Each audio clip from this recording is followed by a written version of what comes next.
बरसे सावन तब चुबे पलानी, कार्तिक गणेश संगे हम भी जतानी। ये स्वामी जी देखी न मड़ैया टूटता। बरसे सावन तब चुबे पलानी, कार्तिक गणेश संगे हम भी जतानी। ए भोला मन में विचार करी, पहाड़ पर महल तैयार करी। ए भोला मन में विचार करी, पहाड़ पे महल तैयार करी।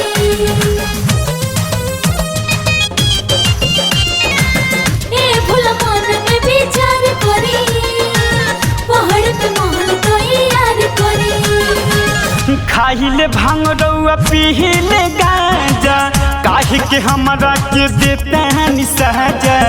रौरिया दतिया से बानी हम तंग जी, नई हले जातानी दोनों ललन जी।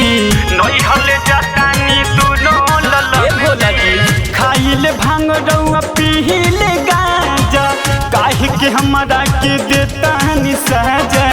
रौरिया दतिया से बानी हम तंग जी, नई हले जातानी दोनों ललन जी। ऐसे न समय बर्बाद करी, पहाड़ पर महल तैयार करी। ए भोला मन में विचार करी, पहाड़ पे महल तैयार करी। जय भोले जय भोले जय भोलेनाथ, जय भोले जय भोले जय भोलेनाथ। सही कलेस जब से भइल बियाहबा, कदम में हमारा लिखैनी बौरहबा। हारा बिछु के लेके रही संग जी, कहल गोलू हो के मस्त मगन जी। कहल गोलू हो के मस्त मगन जी। सही कलेस जब से भइल बियाहबा, कदम में हमारा लिखैनी बौरहबा। हारा बिछु के लेके रही संग जी, कहले गोलू हो के मस्त मगन जी।